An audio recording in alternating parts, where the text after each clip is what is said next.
O yan! Nasaan siya? Nasaan siya nung na-screenshot siya? Nasa scholarship office. Ayan, university. Si Raymond yung kanina nasa banyo eh. Anong ginagawa na? Oh!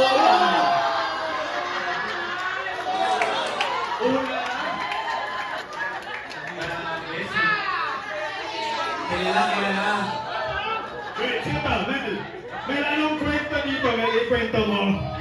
What's the story behind it? Grabe bro. Siya, tanggapin mo na lahat.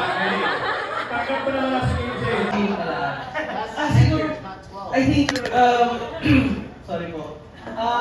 Siguro kasi, ang iniisip ko parang, na-reach out ako 10 years ago lang, pero I feel like even as parang a kid, my auntie si Jaina, she would always say weird stuff eh. So parang I remember random lang yan. Kunwari, papasok ako sa kwarto, tapos siya rin papasok siya sa kwarto niya, magkakasalubong kami sa parang sala place bago ako pumasok, diba? Sabihin niya lang sa akin, Nico, when we're ready, we're gonna study the Bible. So sabi ko, alam, weird naman yun.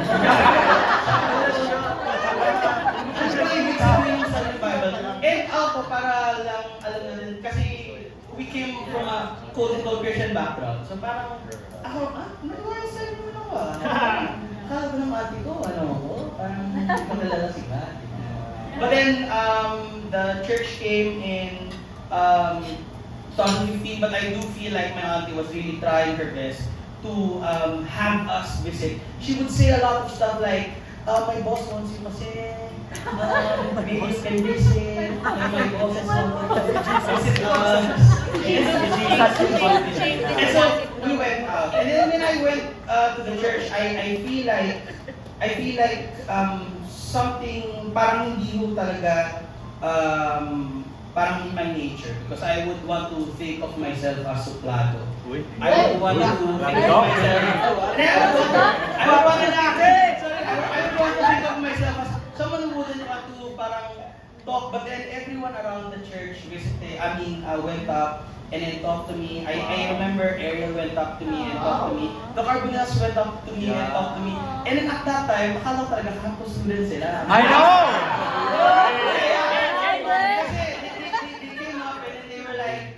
And then when they were introduced to me, they were from Ateneo. I was like, nag-aaral sa Ateneo. And then comes Baby Noah. I think Noah was a baby. But sabi ko, I don't judge.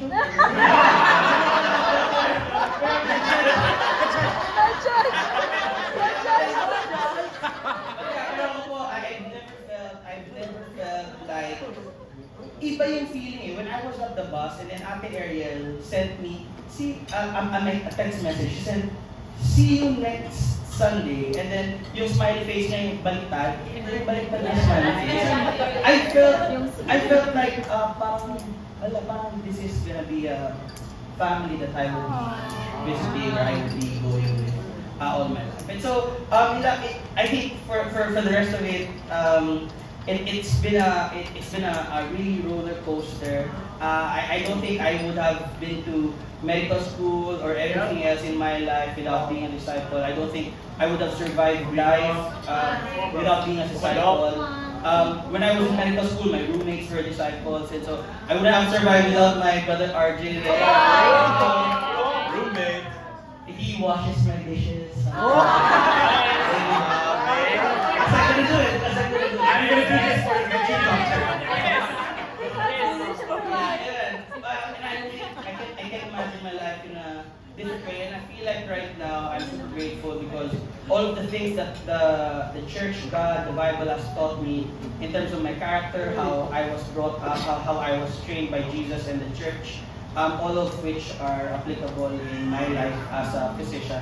So right now, I try to embody that scripture in Genesis 50:20, the last part, because I can't I can't help but relate myself to Joseph.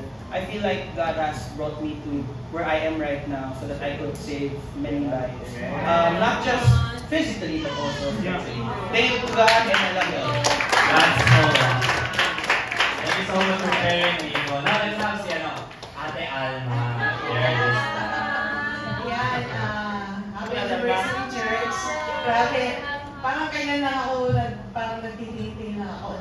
church na to. So grateful ako. So parang yung decision ko na maging part ng church na to is never ko siyang pagsisisihan until the day na wala na ako. So grateful ako sa family. Nakita ko talaga yung love.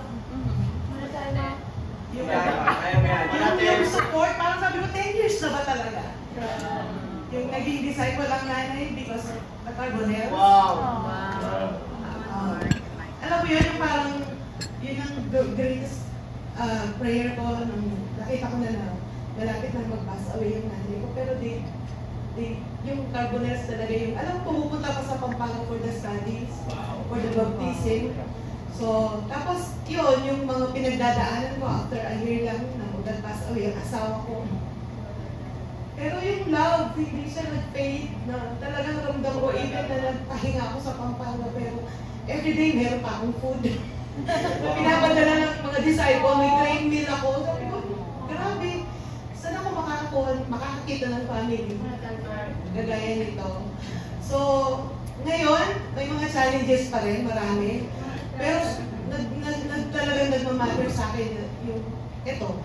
Ito talaga yung hindi mo pagpapalit kahit anong pang bagay. At the end of the day, si God pa rin talaga yung nagbuo nito. Nagpapasalamat ako sa mga tao talaga na hindi nawala sa tabi ko on my lowest part.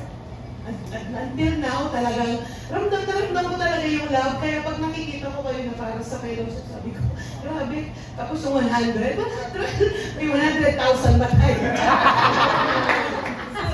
So grateful lang talaga ako kasi nandito ako. Part ako ng kingdom at kung yung mga tao man na nagdala sa akin dito. Siyempre, pinag-prepare pa rin natin sila, lalo na yung mga nag-studies. Yan. Before, andito dapat sila, pero amen, si God pa rin talaga yung mag-move sa heart nila. So, yun lang. Maraming salamat at mahal na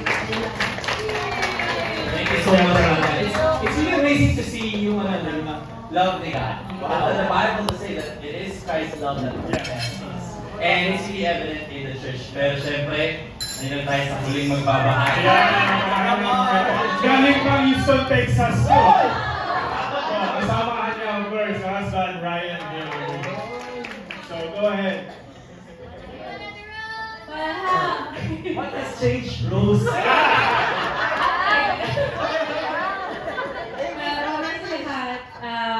Happy 10 years anniversary church. It's an honor to be here celebrating 10 years sa family. May basahin na akong scripture. Actually nabasa ko to 5 times when we got here the first day.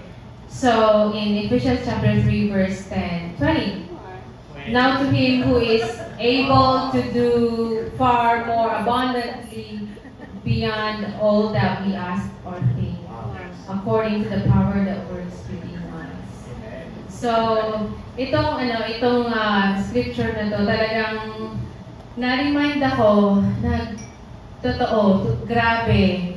Hindi ko na-imagine kung ano yung ginawa ng Panginoon sa buhay ko for the past 10 years. So dati yung parang, so very religious ako, go to church, and then in my heart, gusto ko yung surroundings na yung tuturuan ka, pag mali ka, tuturuan ka. And the first time na umattend ako sa church, na-feel ko yung love, yung care, and not only that, but also yung hold on sila sa scripture, yung they will not tolerate your sin, yung fault.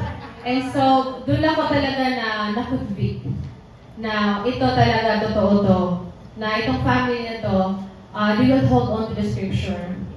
And for the past 10 years, yun yung naramdaman ko, na despite of maraming sitwasyon, circumstansya na nangyari, talagang si God, tinuruan ako maging grateful in the midst of the circumstances na nangyari. And yan ang nakatulong sa akin para maging stay faithful, para, it's really totally God.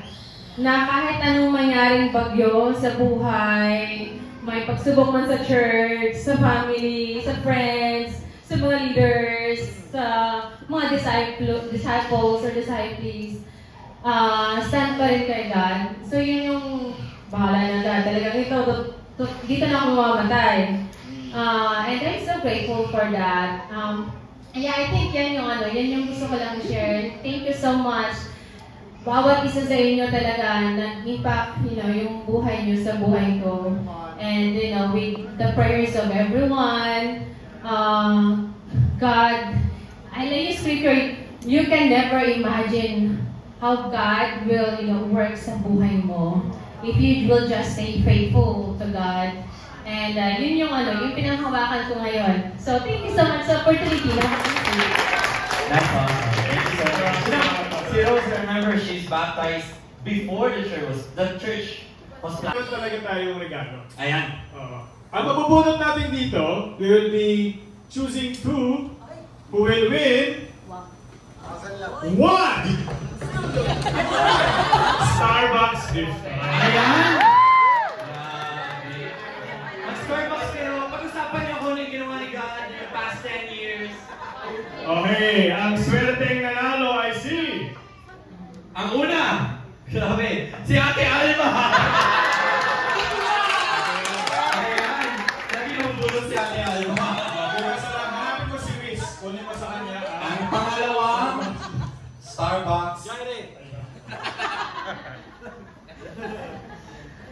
Get another one. Si Crisco. Okay. The second Starbucks gift card is or will be Given to Ryan Hill! Congratulations! Ayan, so you get the Starbucks. Okay, wait. Alright, ready na ba? Lights off, lights off.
Chugs, chugs, chugs.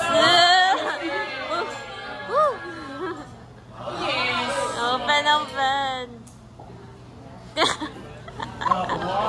Go.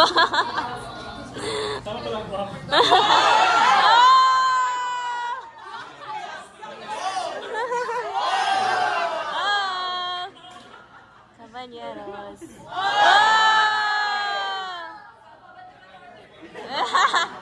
De la Peñas.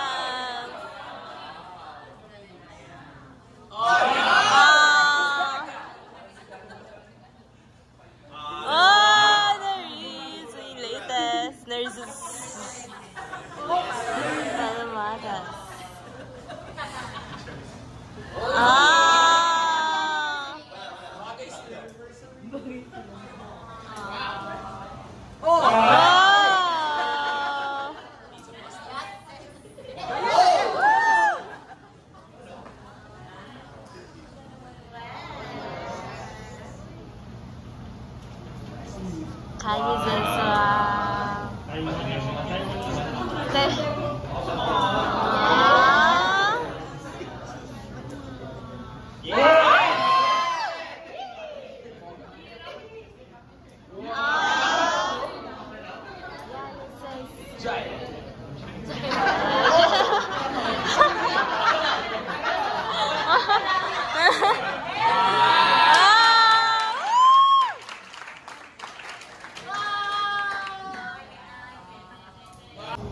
Sorry, so pag sinabi ko yun, triumphs, victories, and a lot of giving back glory to God. I take a look at each and every one of your lives. Nagpapasalamat lang ako na we were here at the beginning. Because we can say na parang talagang marami tayong pinagdaanan. And lahat na pinagdaanan natin ibang klase. For some of us, mabibigat. For some of us, very challenging. For some of us, masakit. But at the same time, I do believe that God has established a good foundation. The last 10 years, God has been establishing a good foundation for the church. I truly believe that with all of my heart. I think about even the book of Ezra and Nehemiah, where yung taas ng walls na build nila hindi gaano kataas, where people were thinking, hey, ano lang to maliit lang to para sa iba. Para sa iba, grabe ang ganda ng ginawa ni God. But what mattered was, it was God who built it. Amen. That's what we want to build. What God wants us to build. And some of us natutuwa, some of us medyo kaya pa natin. But at the same time, we want to say, this is what God is building.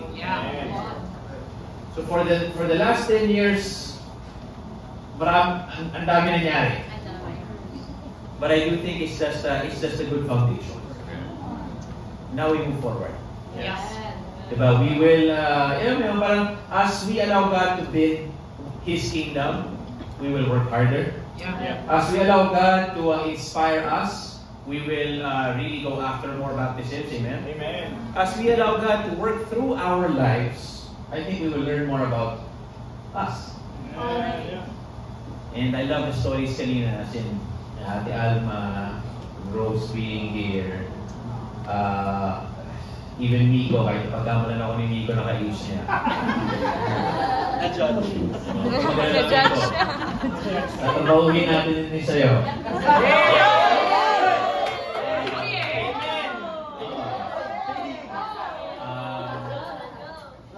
Just hearing your stories, ang ganda. I want the service tomorrow to be one that is very grateful to God. Amen. Come on. I think videos, first draft, everything. Let's just give. Just come in there with tayo mag-start na we were there at the beginning, and so what do we want to do? We wanna express and show and give examples of gratitude. For tomorrow's service. Let's make the worship through worship. More than anything. Diba, more than anything, yung kanta natin bukas, alam mo yun, galing dito. Diba, as we gather, yes, wala tayong conference, yes, ang dami, kung ano man yung wala tayo. Diba, meron tayo nito. Amen. Amen. And when we sing to God tomorrow, when we worship, when we fellowship, when we give our hearts to God, I think we have 7 baptisms tomorrow. Mga leaders or may konti ba tayong naghanap na tayo bukas? Kasi central yan, central. Dalawa ka tatlo. Tatlong baptism. North. Isang restoration. East. Tatlo yung 2 women, isang ano. So, dalawa sa men. So 7 baptisms, isang restoration. 8 baptisms, Baguio. And then yung Davao may isa, tama ba? So really, tomorrow we will have 8 baptisms and 1 restoration. But even that, alam mo yun, when you stand up tomorrow, and I think that's a culture that we need to restart. Yeah. Is when someone says Jesus is Lord. That is the biggest decision in their life. Amen. One more. And so we need to stand up and say like, I'm worshiping with you. So, I'm speaking from the heart. I'm just full of gratitude. I'm qualified. Bago pa ako yan. Hello. I love this night, guys. It's hard to believe na 10 years na. I remember visiting Manila in 2013. Nung remnant group pa lang. Kaya nandun, umiiyak si Nathan nun. Parang si Leon lang. And kinuha ni Ate Beth kasi nauntog siya. Nandun kami sa harap, nahulog si Nathan, nauntog. Kinuha ni Ate Beth, ni Rosas.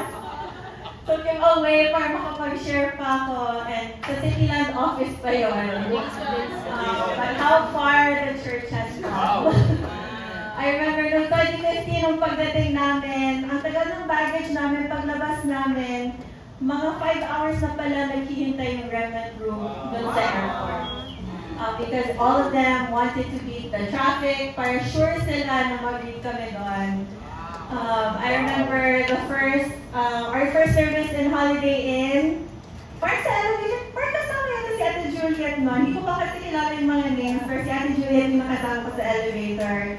And nung pagdating pa namin dito, ayoko pang mag-Tagalog masyado. Sinatry ko pang mag-tag na siya. So napagkamalan pa akong Koreana. Okay, mag-Tagalog na lang ako. Okay, so I learned how to speak Tagalog with you guys as my family. Mag-start hindi ako meron mag-Bible study, so hinihila ko pa si Rosa sa mga Bible study mo in Tagalog.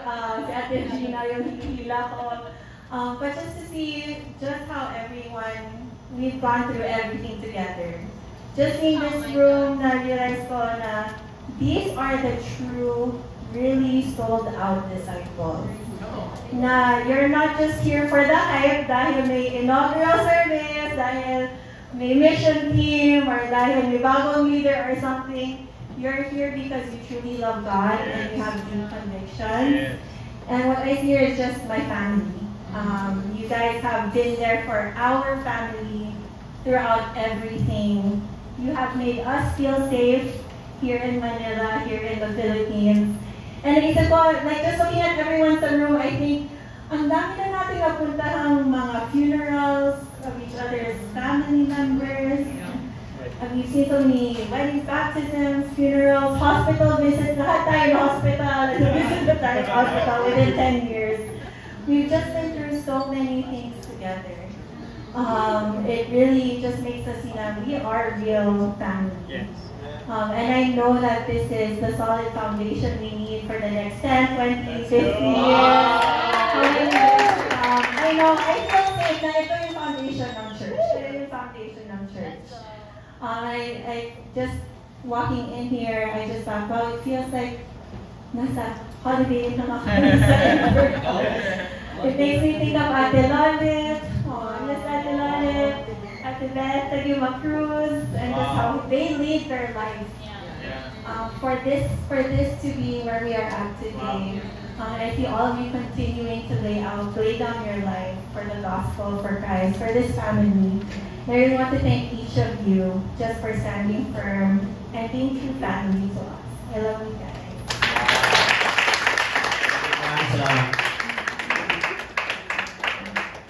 Thank you, Kumar. You got the mic now. All right, so Well, that's it. See you in 2035. Nice. 10 years kasi sa location. Kasi kailangan mo yung budget. Mabubuhay mo yung budget. Perfect ko na. I know, something better. Pambahay ko yung mga